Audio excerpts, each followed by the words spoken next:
A very good evening and a good day for our lecturer and to the audience who are watching this video.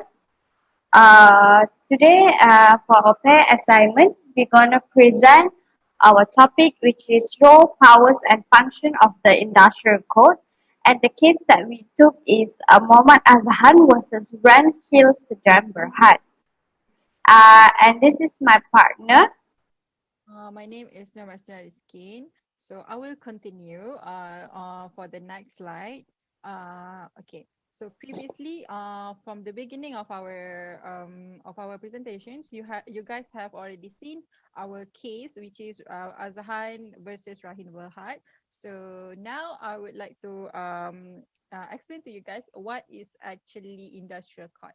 So industrial court is a creature of statute. It is a statutory tribunal established under the Act.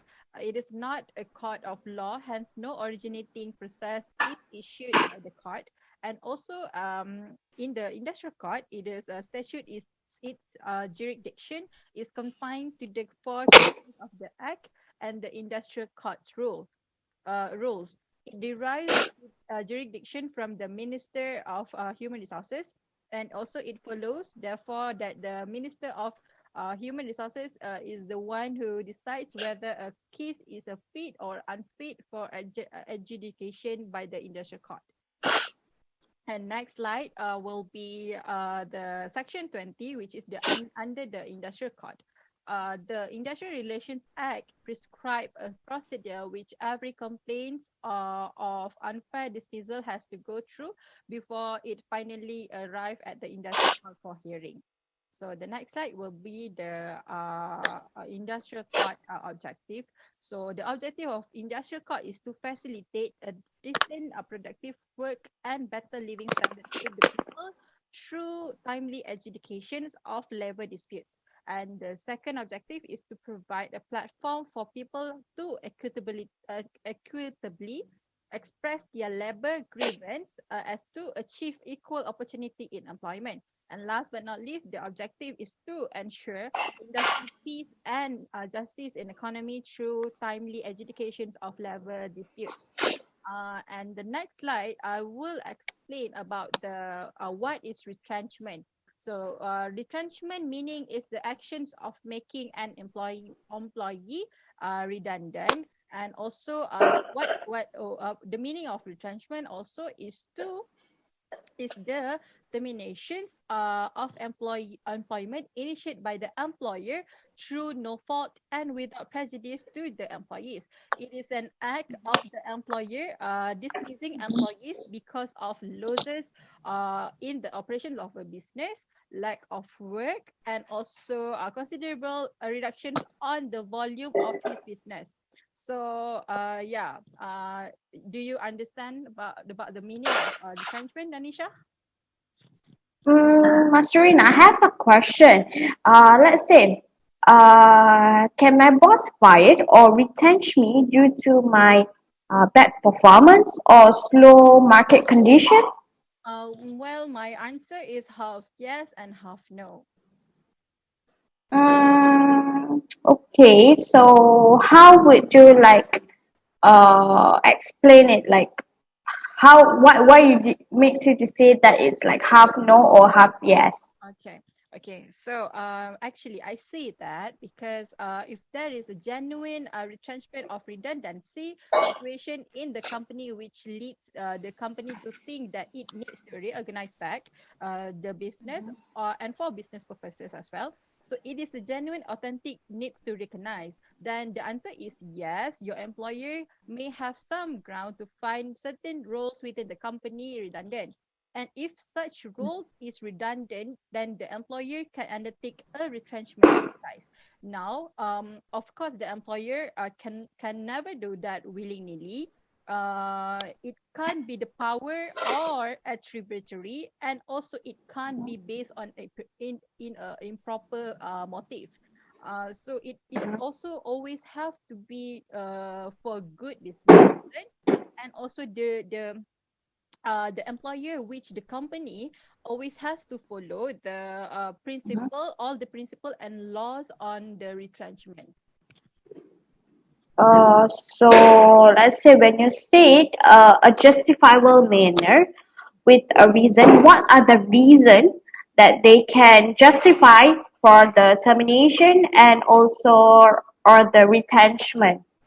Okay, right. So, basically, when we are talking specifically about the retrenchment in Malaysia, right? Mm-hmm. So then, when the what the employer must be able to show is that the role is no longer exists within the category of employees. For example, in times of COVID-19, certain company sales have dropped down of their products, and companies are not selling as much. So if they are not selling as much, then they need 50, let's say they have a 50 people workforce. So do they need 50 people workforce in their sales team? So if they can justify the fact that they do not longer need the 50 people in their sales team, then they can say, okay, fine. Now, how many people that do we need? So if they need less, let's say they need less, then they should be looking forward towards the retrenching the ones that they don't need and must be always follow the law. So Okay. I hope you understand that. So the next part, I would like to explain to you the reasons to justify. Sorry, Nisha, back to the yeah. So the reasons to justify retrenchment. So in the law, you must show that there is a genuine need to do the retrenchment. If it and industrial court, the industrial court will have to see the company's account and also the P&L, and you have to justify your number. So it's basically what means the genuine need for retrenchment. So the second one is to employer has to apply selection criteria of staff chosen for retrenchment in fair situations and no favoritism. So which is the company has to follow the life of principle, which is LIFO, last first in and first out. Which means that if there is a junior, then you have to cut the junior one first. So yeah. And the next slide, moving on to the next slide. Okay, this will be the role of the industrial court. So the role of the industrial court is to act in accordance with equity, good conscience, and substantial merits of the case. And the second one is to creating a harmonious industrial environment through the process of arbitrations and the decisions of the court consistent within the Industrial Relations Act 1967, and also to uphold the social justice. So I think that's it from me. That's all from me. So the next slide will Mhm. be on your law. So the next slide is about the function of industrial court. So the function is to grant consents to the collective agreements which have been jointly deposited by the employers or the trade union of employees and trade union of employees, which is the meaning of collective agreements is when an agreement which is entered between a trade union and also an employer union is concerning the terms of the employments are followed in that field. So the next is the net function of industrial court is to hear and hand down decision or awards in industrial disputes referred to it by the minister or directly by the parties. So the example cases of function is Hotel Malaya Sdn Bhd and versus National Union of Hotel 1982, which is they say which in this case they exercises a quasi judicial function, which is it gives a full reasons of judgment in the nature of award according to section 30, which is its function of comprise and investigation of the facts. Next, what it function is to analyze the facts, finding of the facts, and also then the application of the law to the for those the findings that have uh, they have find it through it. So next move on is the power of the industrial court.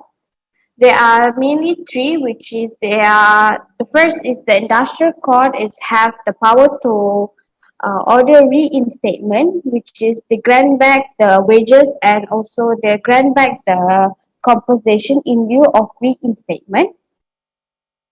The next is they also to promote the industrial harmony, which is between the employees and also the employer.